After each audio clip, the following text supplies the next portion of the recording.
built in there. Boy, that's messy looking, isn't it? I don't know how you can make any sense out of that if you weren't here last week or didn't see me draw it on the board. But basically, we looked at the way the endangered ancestors triplet divides the story of Abraham's life into two sections, both of which deal with threats to the promise, especially the promise of an heir, so that he would become the ancestor of a great nation. We have gotten up to the point here in Genesis 20, where after trying out Lot as a potential heir and Eliezer as servant, we now know that, and Ishmael, we now know that no, there's going to be a child born, and twice now. Abraham laughed about that news, and so has Sarah, so we think maybe the name is going to be he laughed. And after all of this work to get here, Genesis 20, Abraham gives Sarah away again. So we're back here now in Genesis 21, and after that sort of end of the season break and suspense, what's going to happen? Genesis 21, I'm turning to now, and I'm going to read to you. After all of this, what has it been? I don't know, 10 chapters nearly of suspense and trouble. Chapter 21, verse 1. The Lord dealt with Sarah as he had said, and the Lord did for Sarah as he had promised. Sarah conceived and bore Abraham a son in his old age, at the time of which God had spoken to him. That's back in Genesis 18 when he was, and Sarah had been in the tent laughing about the news. Abraham gave the name Yitzhak. He laughed to his son whom Sarah bore him. And Abraham circumcised his son Isaac when he was 8 days old, as God had commanded him. Abraham was 100 years old when his son Isaac was born to him. Now Sarah said, God has brought laughter for me. Everyone who hears will laugh with me. And she said, who would have ever said to Abraham that Sarah would nurse children? Yet I have borne him a son in his old age. So, the promise has been fulfilled, and there's no more story.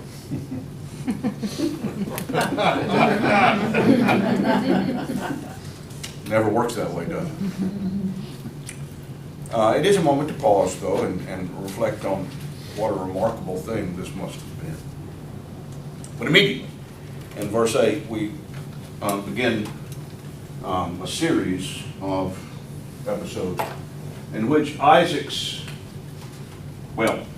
status, to begin with, that's chapter 21, the one we're looking at now, and ultimately his very life come under threat.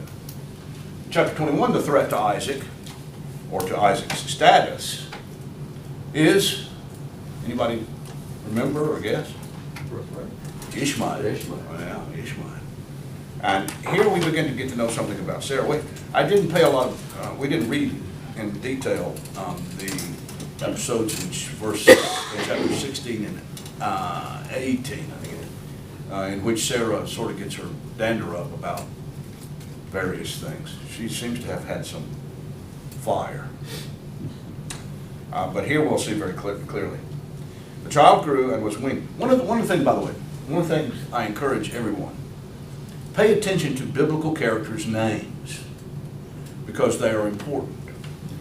Now that Isaac has been born, we've already heard 3 times that he got the name Isaac because people laughed about it. Beginning now and going out the rest of this Isaac story, almost every episode in his life, with one exception, will hinge around a play on the meaning of his name. It turns out in Hebrew, Yitzhak is his name, but there are several near homonyms, Yasak,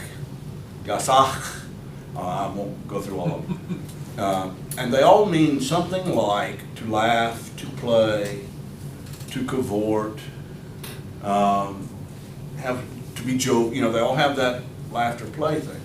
And almost the whole vocabulary list shows up in Genesis 21 and following, in relation to Isaac. Here's one of them. The child grew and was weaned, and Abraham made a great feast on the day that Isaac was weaned. But Sarah saw the son of Hagar the Egyptian, whom she had borne to Abraham, and here's the word, sahaking with her son Isaac. Now, she immediately becomes angry about this. The Bible translations wonder what Ishmael had done to make Sarah so angry suddenly. What was the nature of this sahaking? So some of them, I think the King James translates it mocking, making fun of, right? And various translations try for different things. So as to make Ishmael somehow blameworthy. Are you following me? He must have been doing something wrong. This is one of those times when, in reading the Bible, you can't be scientific about it. There's a certain art to it, and you have to be humble, recognizing that you could be wrong. But at this point in their lives, Ishmael will have been 12, 14 years old. Isaac will have been 2 or 3. You look out the window and there, what would you see? Describe what you'd see. You'd see the older brother playing. Why not playing? It could have been just, innocuous, just regular playing with his little brother. Except that little brother, when Sarah saw it, she saw a slave child, right, behaving as the older son in the family. And guess what? She did not like that one bit. I mean, she was 9 years old when she gave birth to this darling child of hers. So what did she say? So she said to Abraham, "Cast out this slave woman with her son, for the son of this slave woman shall not inherit along with my son." Oh boy. The matter was very distressing to Abraham on account of his son, but God said to Abraham, "Don't get between, now don't ask me to get between the two of you." That's a paraphrase. You might better do what Sarah says or we're all in trouble. But don't worry about it. Why? His name is Ishmael. He's your son. I said I would listen out for him and take care of him and his descendants too. You can safely send him out into the world and count on me to watch out over him, just like I promised you I'd watch out over all your offspring. You know the story. What did Abraham do? Saddled him up, sent him out into the wilderness. What happened? You remember this? Before long, they were lost and out of food and water. And Hagar set her boy under a shade tree and went off a distance because she said, I'm paraphrasing, "I can't stand to watch this." And before long, the angel of the Lord appeared to Hagar and said, I've heard him. He's crying out, I've heard him. Let me show you where there's some water. And the Bible says that they survived and he grew up to become the ancestor himself of whole tribes of people. I want to put a footnote here. In fact, we do not know that Ishmael was the ancestor of the Arab people, because the Bible at this stage doesn't know anything about Arabs. During the whole biblical period, Arab is a strange, it's a word that means in Hebrew and in Arabic, desert. So Arabs are people who came from the desert. Where is there desert in that part of the world? Everywhere. Right.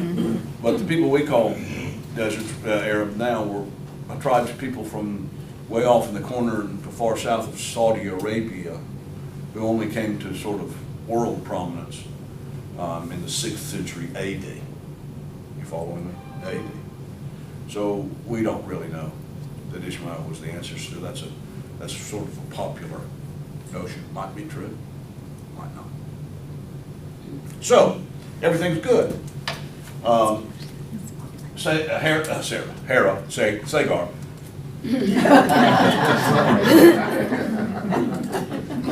Sarah has gotten rid of Ishmael. Let's pause here for a second and do some more. You remember I said that the Hebrew Bible doesn't psychologize at all. That is not because the Hebrew Bible doesn't know that people have psychology. But their style of storytelling is to tell an event, and the behaviors of people are clues as to how they're thinking and feeling. Let's pause a moment and do a little bit. You remember when you used to have to do this in high school and write a character study on the basis of a novel or a short story you read? Let's do a character study on Sarah right now. What do you think is motivating her? How do you think what do you see evidence of in this episode with jealousy? Jealousy. Go ahead. Protectionism. Yes. And why? I remember, never will forget, our number 2 son, he was already a junior in high school, I think, was having one of those early tumultuous love affairs. And was like a puppy dog. He was losing bad and didn't know it. She was, you know, being a little bit rough on him. He came in one day. We knew they'd stopped by the house on the way somewhere. We could tell there was tensions. He came back very soon because apparently she had said, "This is it," or something to that effect. And he walked in the front door. My wife and I were both in the kitchen, and we said, "You okay, Al?" And he went, "Yeah," and went on up the stairs. And my wife, she started that. She has hurt my boy. Where? I think I may have to go. And I said, "No, whoa. And I realized the ferocity of that mother-son thing. It's scary, you know? And I realized that one of my jobs in life was to make sure that I protected all of the young women of a certain age that might come into contact with one of my 3 sons until you know, they got old enough and they're out of the house and I could no longer have that responsibility. And boy, I did have to do some of that before it was over. That I had to hug my wife and say, no, you just stay right here with me and it'll be okay. Let the boy, I had to do all that. Let him grow up on his own and, you know, that kind of talk.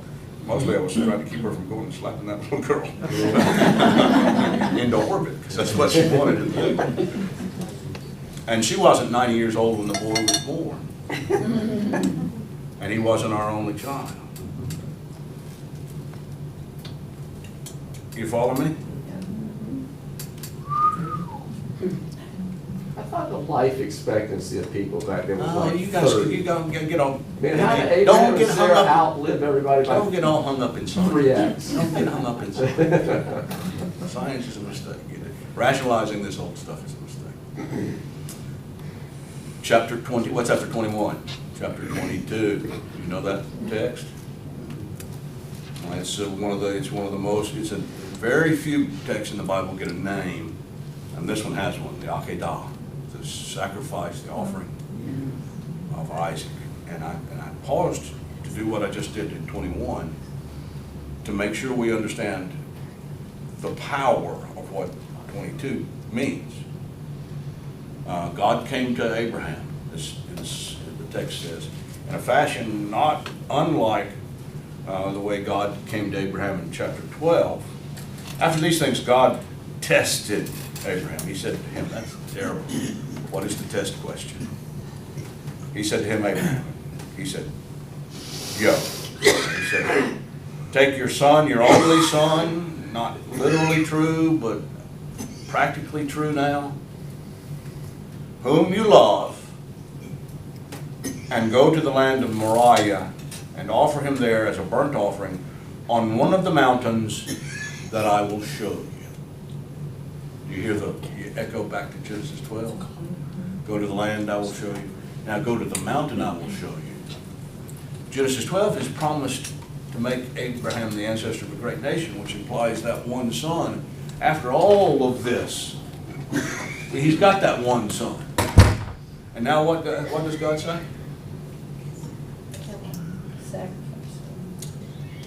That's verse 2. Verse 3 says, so Abraham rose early in the morning, saddled his donkey, took 2 of the young men with him and his son Isaac. He cut the wood for the burnt offering and set out and went to the place in the distance that God would show him. Do you hear that? There's a narrative gap there again. Big enough that apparently this word came to him late one day and he got up the next morning to make the journey. What happened that night? Did Abraham sleep? Did he wonder if he'd hallucinated? Did he say to himself, I can't do this after all this effort, and now we've got the one son and God wants me to, I can't. I will tell you, I'll confess, I'm glad that God never tested me with this test question, because I'd flunk. I'd flat out flunk. So I don't care what God wants, I'm not doing that. Now here's the question I want to ask. Did Abraham tell Sarah? No.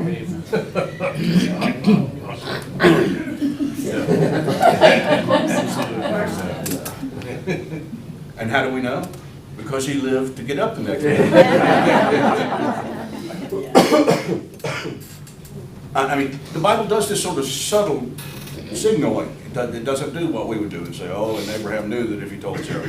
But after chapter 21, and that ferocity that she demonstrates there, you know dang well Abraham didn't say a word to her about this. And you know the story. It took 3 days. That's another thing. On the 3rd day, can you imagine a 3-day journey? With that on your mind? Hey, Daddy, where are we going? Son, are we there yet? Son, no. Yes.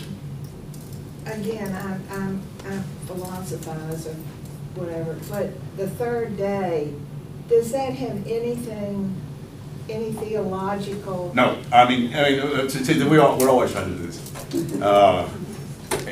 Since Aristotle, we have known, and this is the way people do,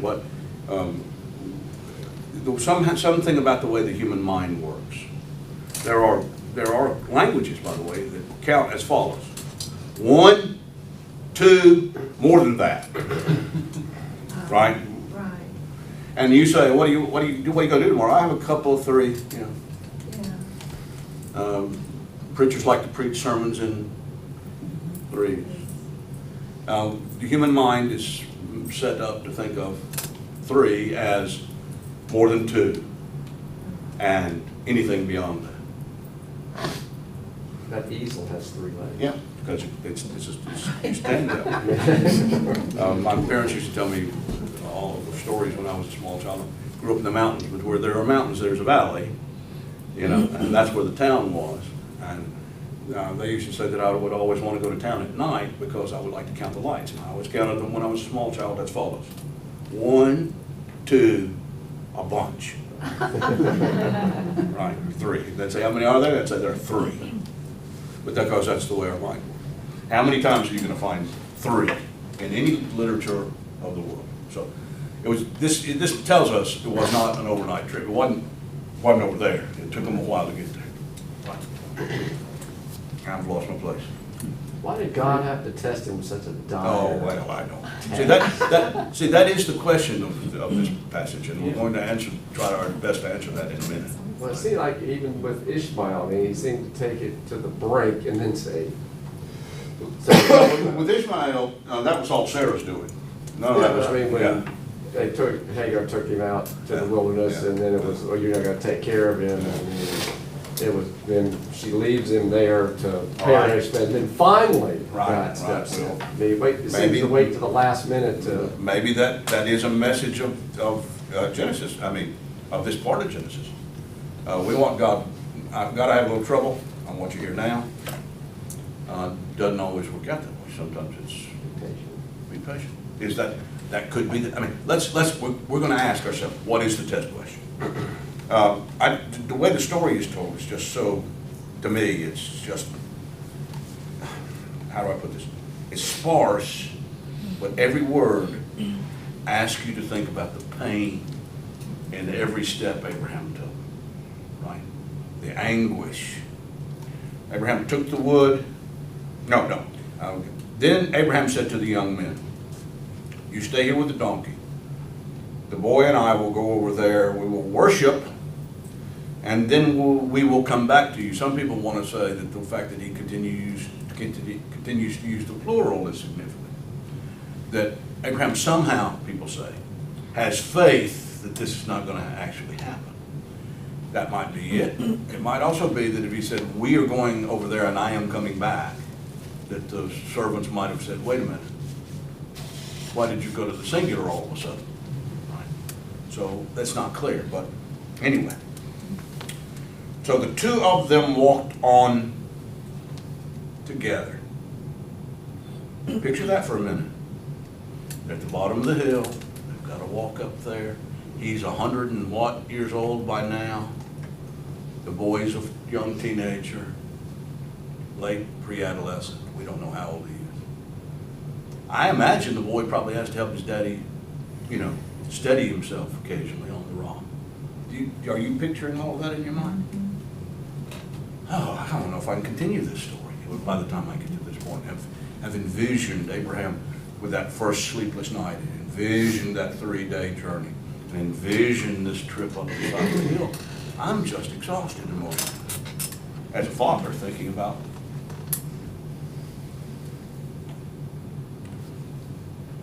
Isaac said to his father, Abraham, Father, he said. Yeah. Abraham said. He said, I see the fire and I see the wood, but where is the lamb for a burnt offering? Now, some people say, and I'll ask you in a minute whether you agree, that the next words out of Abraham's mouth are his answer to the test question. Right? Abraham said, God himself will provide the lamb, my son. So the two of them walked on together. When they came to the place that God had shown him, Abraham built an altar there and laid the wood in order. Now here's something I wonder about. He bound his son Isaac and laid him on the altar on top of the wood. Now, Abraham's 100 and what years old? Isaac, we don't know for sure, but let's say 11, plus or minus. How did that happen? Abraham said, Isaac, stand right still. I want to tie you up. And once he got him tied up, he said, now would you crawl up on the altar for me? Because I can't pick you up. Too good. How did that happen? Have you ever wondered about that? Mm-hmm. Tried to picture it in your mind? The Bible doesn't tell us. Why doesn't the Bible tell us? It wants us to, this kind of storytelling, by the way, we could learn to use to greater effect. We sometimes tell too much, right? If you don't tell it all, then an attentive hearer or reader will start wondering, right? And sometimes our wondering is a way of engaging us. Now, what would I do? How would I feel? How would I have gone about this? How would this have affected me? And the point of telling a story like this is precisely that, to get you to ask yourself, now what if I were being tested this way? How would I have gone about it? That must be how Abraham had gone. And you get really, I do anyway, really engaged in what's going on here. And it starts wrenching at me. At this point, by this point in the story, I just want to throw my hands up, go in the corner, sit in the corner and sob for a minute. Right? This is horrible. It puts me in the mind of the Sophie's Choice, which nearly killed me to see that thing. I couldn't stand it. To know that it was true. Author of that novel was a Richmonder, by the way. Do you know that? He bound his son Isaac and laid him on the altar on the top of the wood. Then Abraham reached out his hand and took the knife to kill his son. But the angel of the Lord called to him from heaven and said, Abraham, Abraham. And he said, yeah. He said, do not lay your hand on the boy or do anything to him. For now I know that you fear God, since you have not withheld your son, Your only son. And Abraham looked up and saw a ram caught in a thicket by its horns. Abraham went and took the ram and offered it up as a burnt offering instead of his son. So Abraham called that place, in Hebrew, the Lord will provide. The Lord will see to it. As it is said to this day, on the mountain of the Lord, it shall be provided.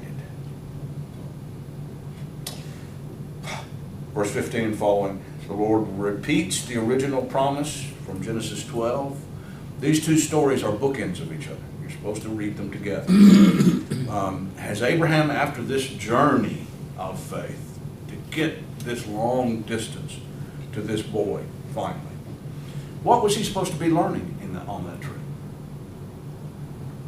If we assume that the life of faith is a life of learning, what was Abraham supposed to be learning by the fact that, as you say, why didn't God just say, okay, you're in the promised land now, Genesis 12, verse 11.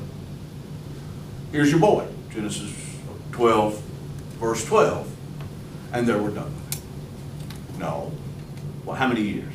At least 30 go by before we get here. At least 30. And there's all of these false starts, dead ends, delays. What's that all about?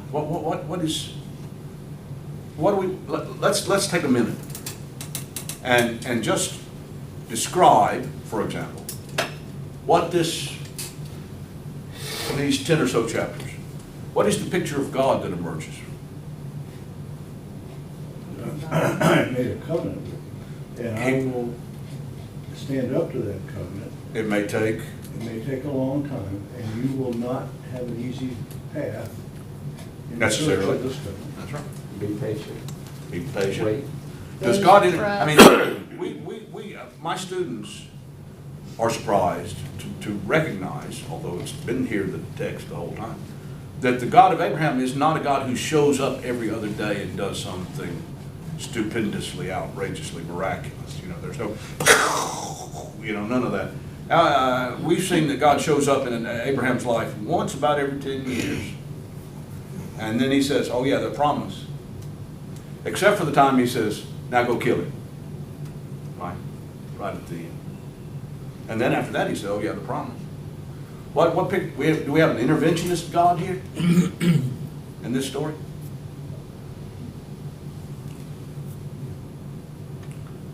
It's to teach us patience. Well, the thing where I'm headed, so I might as well go there now, is to ask whether or not the God you and I have experience with doesn't still behave pretty much the same way. Yes.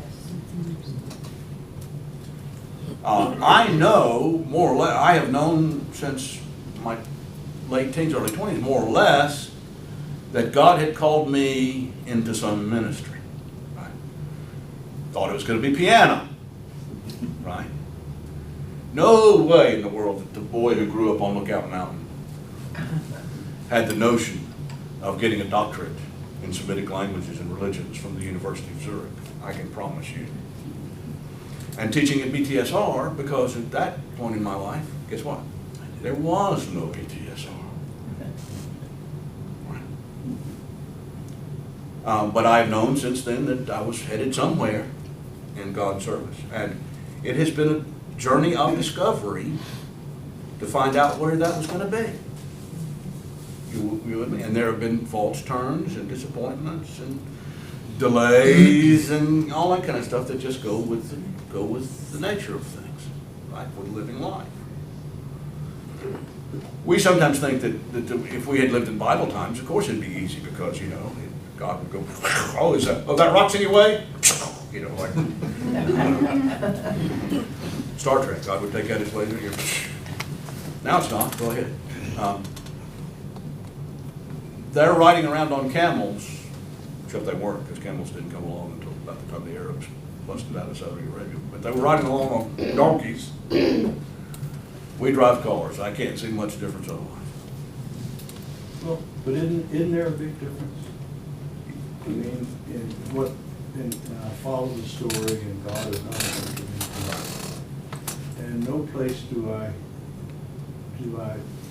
understand how that relates to after Christ, where Christ says, ask and it shall be given, which to me seems to be vastly different from this situation.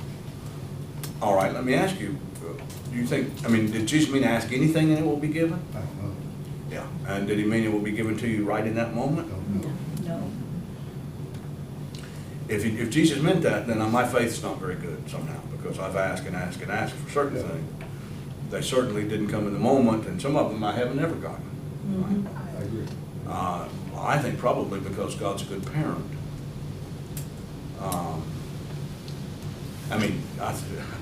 It's amazing what parenting teaches you about life, isn't it? But I learned very early on that one of the best things a parent can do is not give a child what it wants. Because what it wants, that same number 2 son would have had hot dogs for breakfast, lunch, and dinner 7 days a week until I don't know how, until he got as big as the side of the barn, I guess, and died of a heart attack at age 4. I don't know. We did not let him have hot dogs, breakfast, lunch, and dinner, because he also liked to put his face in the plate to eat them, and he got hot dogs. Hot dog, you'd say, hot dog. And I'm Yeah, I'm not trying to make light of that. No, Yeah. I can't, I'm trying to let it go, can't. Yeah, In the New Testament, right. is this story re-emphasized? I think that, is this story, In other words, patience, I have a covenant with you, I'm gonna stay. I think it is, in a number of ways. By the way, this is one of the reasons why I ended up in Old Testament and not in New. Because the Old Testament tells a story,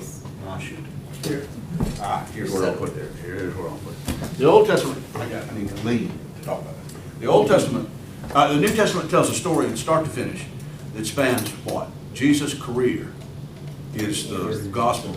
Well, it doesn't start until he's a grown man. We have the boyhood skipped then to grown man, right? So the Gospels are all, take up 4 books to tell about 2.5. Well, some people think his public ministry was 1.5 years long, and some people think it was up to 3. And then the rest of the New Testament, except for the book of Acts, is mostly the letters of Paul, right? And they began to be written somewhere around 50 AD. And were done, he was finished probably somewhere around 70. So we've got the 29 books of the New Testament, and they cover a time span of about 30 years. The Old Testament covers a time span of how long? Wow. And the New Testament authors did not feel it necessary to reiterate everything in the Old Testament. Why? Because we already had the Old Testament. And what attracts me to the Old Testament is you have stories about people's lives like this story. You have the Psalms of Lament in the Psalter when people just can't understand how God's done this or not doing this for them. You have the Song of Songs about wonder of human love. You have the prophets. You have such a, it's rich and full. And the New Testament comes along and says, yeah, and Jesus came, and that's big, and let me tell you about that. But the New Testament doesn't say, and God is now different from the God that we have learned about in the Old Testament. We have hundreds of years of experience of God's people living out their lives as God's people. So, part of what I'm saying is, we have nowhere in the New Testament the story of any individual's life over the span of their whole adult life. Nobody. And if you don't have a story of that, and we don't have the story of the history of the church for 1,000 years. We have the history of the church for about 20 years, maybe 30. there's no way you can have this sort of longitudinal lifespan, endurance kind of thing. You do have places like in Hebrews, which will champion Abraham's patient faith and Job's patience, and but they just make reference to it. They don't tell a story like this. Is everybody kind of following me?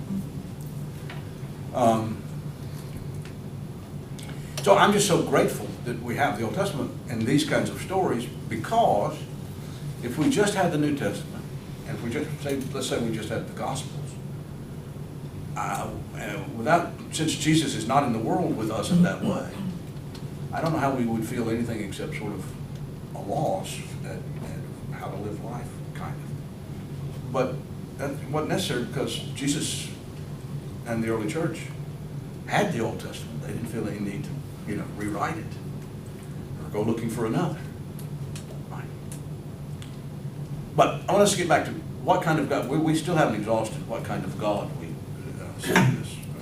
God takes the long view. I think we could say that. We say God is not particularly interventionist. We say that God does, however, call people to objectives and life goals and missions. Right. What else would we say? What does Ishmael represent in this story?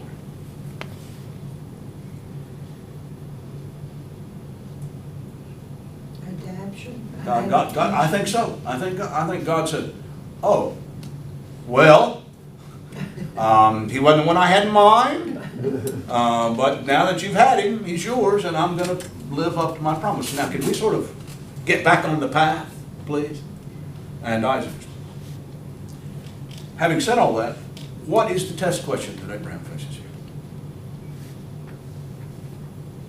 Faith. Does he fear God? Yeah. Trust. Trust. Obedience, loving God first.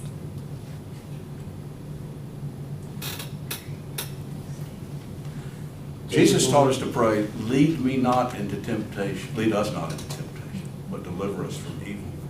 Now, I have known people who wanted to be champions of the faith and get out there and struggle with right and wrong and temptation and defeat it in some sort of, I don't know, chivalrous manner to prove, like they want to be not Gandalf the Grey, but Gandalf the White. They want to get in there and have that struggle that purifies their soul.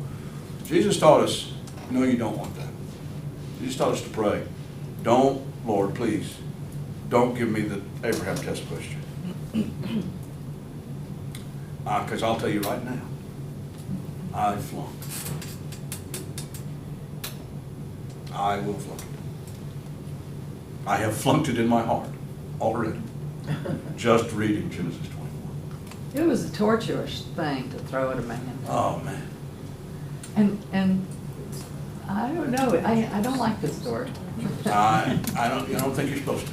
I don't like it. It's hard for me to read. It's hard for me to read. Yes. I'm sure you've had this question 100 times. It's probably one I don't know the answer to, but go ahead. In the Old Testament, later than this, but not that much later, Right. God tells the Israelites how much he absolutely despises child sacrifice. Yeah, and He said, I hate it, I hate it, I hate it, and I have never asked it of you. How can he say I've never asked it of you when we've had the Isaac story? Yeah. One of the things that people want to do in this text is to say that it was evidence that Israel did practice child sacrifice early on, and that God, they thought anyway, endorsed it. I think that's another thing that makes this text so powerful, because it is God asking something that's contrary to God's nature. Yeah. And I think you have to figure that into the test question. When Abraham says before, God stops him. When Abraham answers his son, who asks where is the lamb for the sacrifice, and says, the Lord will provide. I mean, you have to wonder if Abraham isn't thinking, this is a test. I don't know, I don't have any evidence other than the answer he gave to his son, and when he said, we're going and we're coming back. Is everybody following me? I mean, because I would have laid awake at night thinking, now God promised, God said that this was the boy. And now that doesn't work together. Maybe this is, you see how the thought process could go. But even that would have been Abraham thinking, and then I can imagine I would have thought, well, yeah, that's what I hope. But I may be making this up. The only way I'm going to find out is to go up that mountain, and that's where I would have said, well, I'll never find out then. Because I'm not going there. Okay. Yes. I think the test question was, does Abraham really believe the promise? And I was going to ask you, what do you think about Kierkegaard's idea that Abraham is a knight of faith because he never gave up hope that God would fulfill the promise, that he really believed that even when he raised the knife, that God was going to provide. Well, I mean that's what he said. That's kind of what I'm thinking when he said that to his son before the whole thing. That Yeah. he did have some sense that. I mean, one of the things Abraham would have had to have learned by this time is that, yes, God has fulfilled the promise, but boy, did he not do it the way I would have thought he would. Right? Boy, has this been around the world. Boy, has this taken a long time. Boy, has it been surprising. So, when God asked me to do this, right now, it's not out of character with the fact that this hasn't been a straight line, you know. I do think that by this time Abraham had plenty of occasion to learn that God will provide in God's good time and God's sometimes interesting way. There was another hand up over here, and then I'll come back. Was it there? Did I not see another hand? Okay. What if? What if he'd done the other? What if he had failed the test? Yeah, I Would the don't boy know. have died? Or did God never, ever, ever intend for anything to happen? I would have to say that if, you know, we don't know, because the text doesn't tell us. But I will say, maybe this is the maybe this is the test question the text puts to us, since we weren't there. And I would have to say, unless God, and this is related to your question, unless God's character is unsteady, right? That God never meant for the child to die. That would just not be. I think I know that in the back of my head. Yeah. I mean, that's another test question. I mean, that may be a form of. Now, Abraham, do you really think God will let you do this, or ask you to do this? Do you really believe that? Well, one thing I was just wondering though too, that the fact that Ishmael was still around, did that actually help Abraham to say, okay, No. well maybe actually if I do kill Isaac, the promise can still be fulfilled because Ishmael's still around. Yeah, And maybe, but I maybe don't know a father that would calculate. Oh, right, no, I just. A decent father. Okay. Yeah, please. I see Isaac climbing up the hill as an obedient son. And I'm wondering, what was his lesson that he learned today? And what is he thinking as he comes back down the hill? Remember that for next week. We're going to talk about that. Let's just go across this week. Yes, please. You're a scholar, and the Jewish rabbis are scholars. They dig and they dig and they dig and they write volumes. Have you read any other things that would explain this story? Oh, Lord, yeah.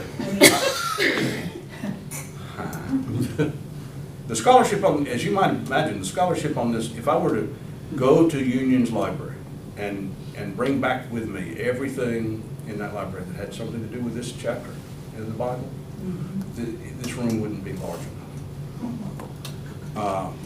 Because it is just, It's been examined from, and I've read Every angle. a lot of it.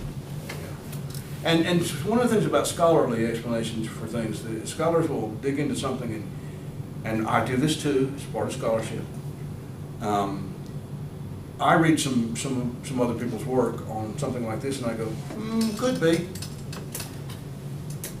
Did you hear that? Could be. Please. I keep relating the New Testament to the Old Testament. Right. And I keep remembering in this, that when Jesus came, when Christ came, he said, I have not come to destroy the law, Right. but to fulfill it. Right, Matthew 5:21.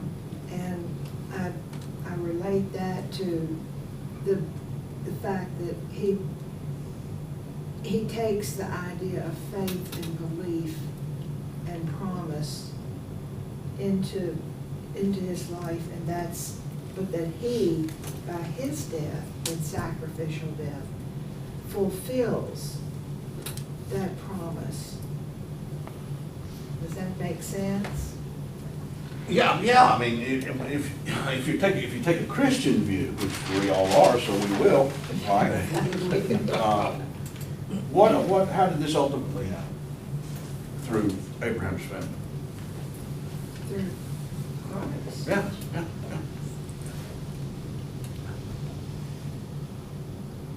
I put the two. Yeah, but one of the things I want people to, I'm in full agreement with you, but one of the things I'm always trying to get people not to do is to say, fast forward to Jesus and say, Jesus fulfilled this. Right? Because we don't appreciate what Jesus fulfilled fully unless we appreciate, and to read the story of the sacrifice of Isaac and go immediately to Jesus on the cross does not do full justice to Abraham's pain and to what that kind of faith would be. As a matter of fact, when I think of this story and I think of Jesus' life, the moment I think of is the Garden of Gethsemane. When Jesus said, I don't want to do this. Is there another way to do this?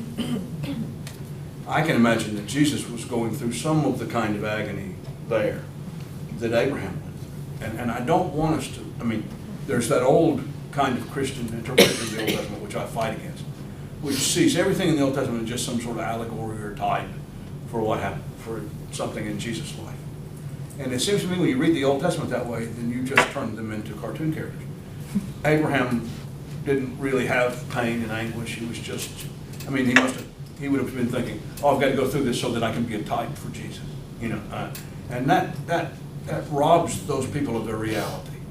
And it robs that faith of its guts, if you want. By the way, coming to you, I don't know what you think about faith, but this faith is gutsy. Huh? Please. Yeah, I was just thinking, maybe it tells us something about what God maybe felt as he sacrificed. That's another thing to think about. And it may tell us when Jesus said, my God, why hast thou forsaken me, a little bit of what Isaac may have thought. I think someone would think he was foolish. Crazy. Abraham? Yeah. Oh, yeah. A psycho. Yeah. I wouldn't. He might have wondered that about himself. I would. I'm surprised he lasted very long after Sarah found out about that. Well, she Big trouble. He probably didn't want to go back home. Do you know what chapter 22 is? Don't tell your mother. Sarah dies. So she never finds out about this little episode. Or this killed her. I don't know which. The Bible doesn't say. It just says she died. And he had a hard time finding a place to bury her because the promise of the land was still 300 or 400 years in the future being fulfilled. Abraham had a rough go. I'm back to this question. Father Abraham, many sons had Father Abraham. That's Vacation Bible School. That's sweet and kind. You read the story of this man's life in detail and carefully, he was put through the ringer. Faith can and will do that to you. Are you hearing me? Choose somebody else.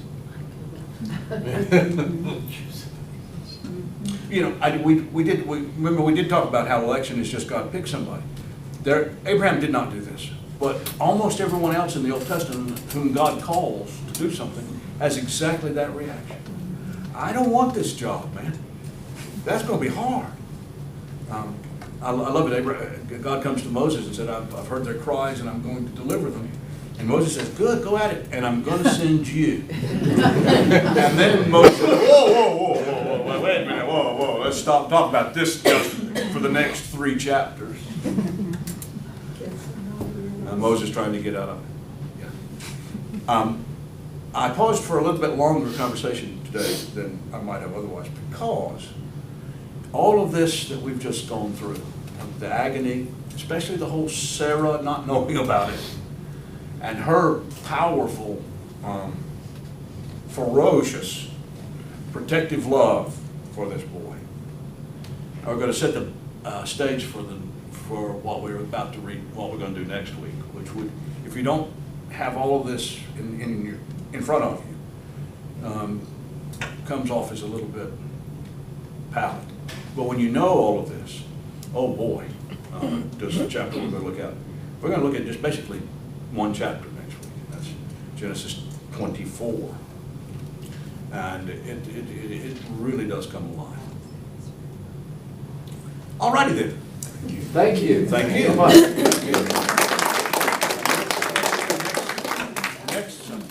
Next Sunday. Next Sunday. And a couple more after that. And a couple more after that. Good. All right.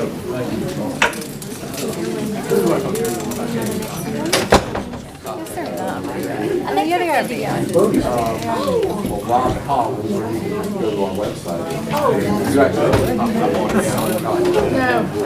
Yeah, but he's got it, you know, it's recorded on that. So I can. 6:30?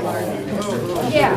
Okay. I'm just looking to see if we got it. He said he's gonna send us a code. Yeah, he's tied up in the morning. He won't do anything until about 3 o'clock this afternoon.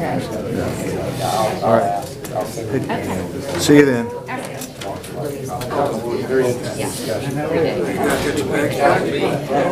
we're going on the 28th, back the 3rd. We don't have a hurricane today. There's something left down there that we're supposed to take down. Your area. Or I hear about Haiti, where's it going? Yeah. I know this is going to come out right. No, the brothers are. They didn't know. That's right. Well, like you said, God didn't get it like 7 days.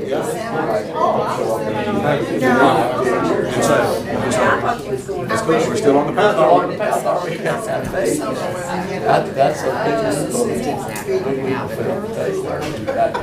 Yeah, but you know what it does? I think it's very liberating for all of us to do it, because there is a brand of Christianity that worries about what First Christmas. all these things in the same college. Been missing in action for a while. Maybe why I read.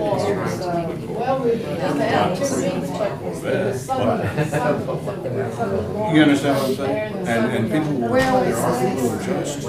Oh. Not there anymore. Are you questioning? Are you headed that way? Just did. You can zigzag along the way. It's good. People just read. They just go and read Genesis. People just read it. Round 2. You how to explain it. They don't get that out of it. Yeah, people will also often read it thinking it's code. Yeah, exactly. They're looking for Jesus everywhere.